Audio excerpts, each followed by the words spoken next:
Hi, I'm Gareth, and in this video I'm going to try and answer an issue that's come up quite a bit recently with composers whom I've been working with kind of one-to-one. And it's really about this topic, how to come up with a motif. Well, first of all, what do we mean by a motif? Well, a motif is a short musical idea. And the idea of a motif is once you've come up with one, it's one that you might use during the course of a piece. So, for example, if you have a motif that goes like this, then you might be able to reuse it. So you could repeat it, you could transpose it, you could do it upside down. Lots of things you could do with it, and it could be the basis for some counterpoint. In other words, a bit of interplay between the parts. So you could have one part going, and then it goes on to do something else while another part copies it. And on we go. So you see you can build up a texture in two or more parts using a motif. It's a very Baroque way of looking at things, but it has applications well beyond the Baroque. Now, the problem that I've been noticing recently with people working with this is that they've kind of got a motif going, but actually the piece of music they end up with doesn't hang together. And this is what I'm going to focus on to help you come up with a motif that works, that would give you the basis of something in a composition or an arrangement of something, but just to explore the key issues that you need to think about when you come up with a motif. Okay, well, here we are. Here's a blank stave, and we're in the key of F major, and I'm going to start by thinking about a chord of F. Well, F is the tonic chord in F major. It's quite likely that a piece in F major is going to begin with chord 1, the tonic chord, the chord of F in this case. So we could do anything with what we call a harmony note. So what do I mean by that? Well, the chord of F comprises three notes, doesn't it? So you've got F, A, and C. So if I've got some kind of chord of F sounding somewhere, I could have a motif that just uses the notes of the chord of F. So if I put the chord of F down, I'll improvise a motif that just uses these notes, F, A, and C.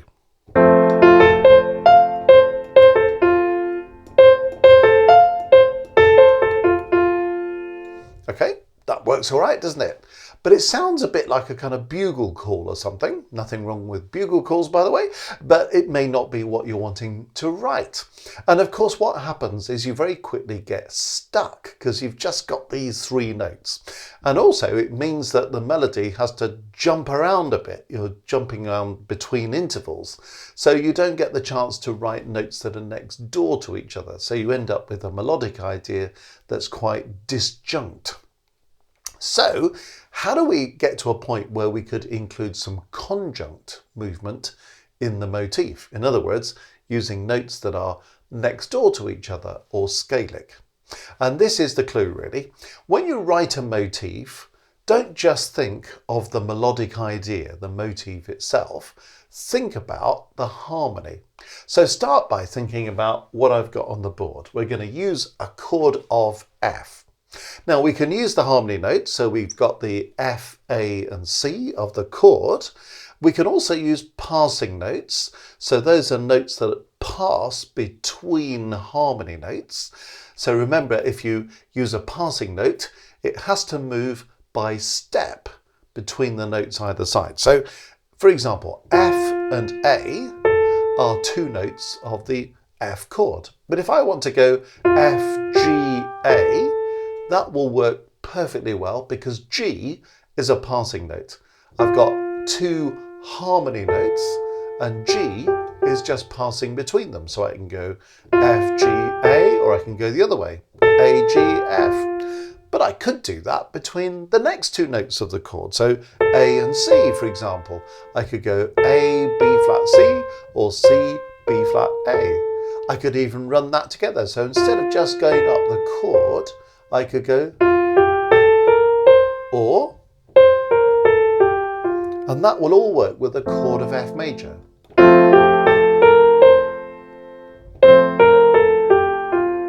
because all of the notes that I'm playing in my right hand in this case all belong to the chord of F. They're harmony notes, the FAC, or they're passing notes. Now we can also use auxiliary notes. Auxiliary notes are simply when we take a harmony note, we go up one and we come back again. That's an upper auxiliary note. We could also use a lower auxiliary note. So I take a harmony note, I go down one, and I come back again. So here's my chord of F. If I want to go F, G, F, that G is an upper auxiliary note. Or I could go F, E, F. The E is a lower auxiliary note. Again, it has to go by step. You don't leap with passing notes or auxiliary notes. But again, I could do that on any of the other notes of the chord. So if I take A, I could do an upper auxiliary or a lower auxiliary. If I take C, I can do an upper or a lower auxiliary. So you could see you could spend a lot of time in a motif just using auxiliary notes. Now, when you combine your passing notes and auxiliary notes, well, you can develop a motif that will have a nice balance between conjunct and disjunct movement. And that often is something that defines the identity of a motif. It doesn't have to have that mix, but often it's quite an effective mix. And you certainly meet a lot of that in Baroque music. So let me just jot down one or two possibilities. So say we had a motif that went like this.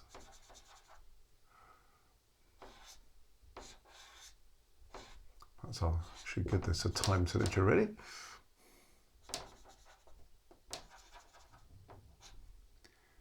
So if I do something like that to start, and then maybe we do this.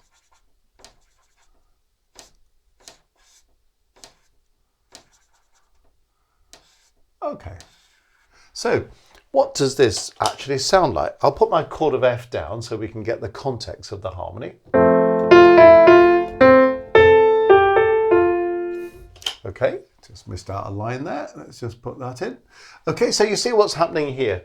Harmony note, lower auxiliary note, harmony note, harmony note, harmony note, lower auxiliary note, harmony note, harmony note. So you can see all I've done there is to use two auxiliary notes. They're both lower auxiliary notes. It's a very kind of simple way of doing things. And I've got a motif that works much better than that kind of bugle call thing that I was doing earlier. So if I just play it on its own, the idea is that you've then got a sort of strong melodic idea.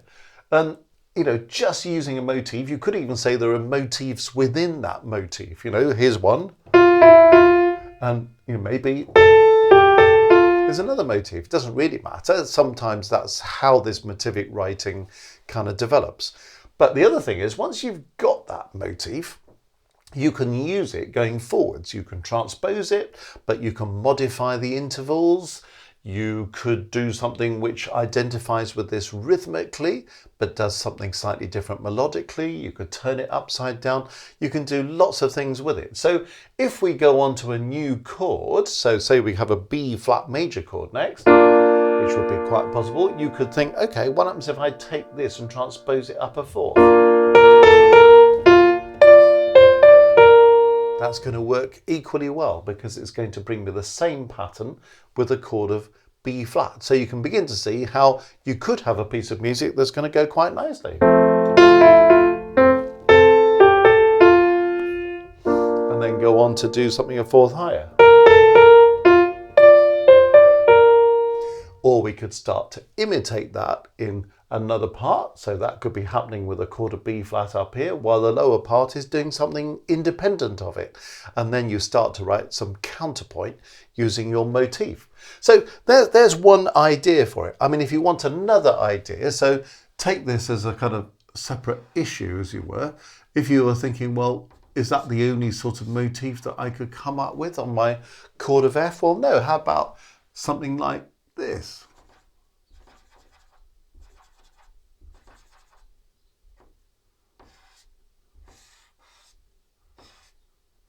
So you can probably already see what I'm trying to do here, because I'm using passing notes there.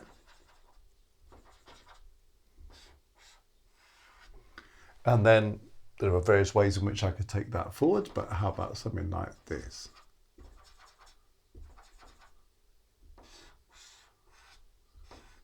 So at the moment, I'm thinking about motifs that would fill up a bar, in this case of 4/4 time, but the motif could be shorter than this if you wanted it to be.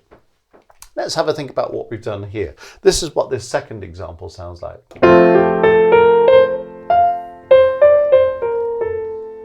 So F is harmony, G is passing, A is harmony, B flat is passing.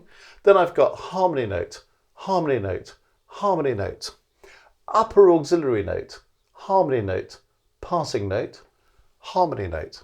So that is a more complicated use of passing notes and auxiliary notes than the first example. And you may think, well, that sounds better to me, or you may prefer that. It doesn't really matter. You can be as complex or as simple as you want to be. It's just establishing the principle that when you write a motif, you have to justify the presence of every single note. You could even do something else. I mean, let's just have a third example, because the possibilities are almost endless.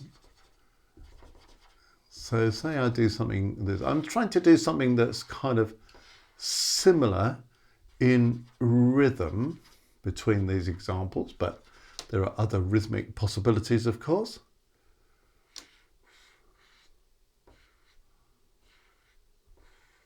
So we could do that, and then maybe, let's finish off maybe doing something like that. And that will be a third example. Still, of course, using the chord of F. So what have I done this time? Well, it sounds like this. So you see you get this quite distinctive scale run. So what's going on there? Well, F, the first note, that's a harmony note, that's a passing note, and that's another passing note. It's possible to put two passing notes next to each other if one is accented and one is unaccented. In other words, if one comes on the beat, or in some cases the half beat, which is what's happening here, and then the other comes between the beats. So there's a sense here in which this is harmony, this feels accented, it's on the half beat. So this is unaccented because it's between the half beats. So I can write harmony, passing, passing. It's just to show how you can put two passing notes next to each other. But one will be accented, the other will be unaccented. The C's harmony, the B flat's passing, the A's harmony, the G's lower auxiliary, then I'm going harmony, harmony, harmony. And you see this nice blend of the conjunct and disjunct movement that I was talking about. You could take any of those motifs, you could devise your own motifs that do something in a similar vein, and then you could think, okay, as the chords change, can I roll out this motif with a new chord so it always fits the harmony? So be creative, be inventive in coming up with a motif that's got something distinct to say musically. Think about the balance of conjunct and disjunct movement, but essentially make sure that everything you write in a motif is going to fit with a chord. Maybe, in this case, I've got a chord lasting a whole bar. It may be that you're going to have chords changing quicker than that on the half bar. Well, you could shorten the motif. For example, you could think, well, just have these first few notes as a motif. That's okay. Or make sure that the motif can modify to the change of chord. And then as the other bars unfold, well, you might have to modify the motif to fit. But you'll find you can compose a whole piece of music using this kind of motivic approach, as long as all the notes fit the chord or can be justified as inessential notes. So I hope that helps you with coming up with a motif and how to do that in the first place. And you can have an awful lot of fun in your composing and arranging using motifs.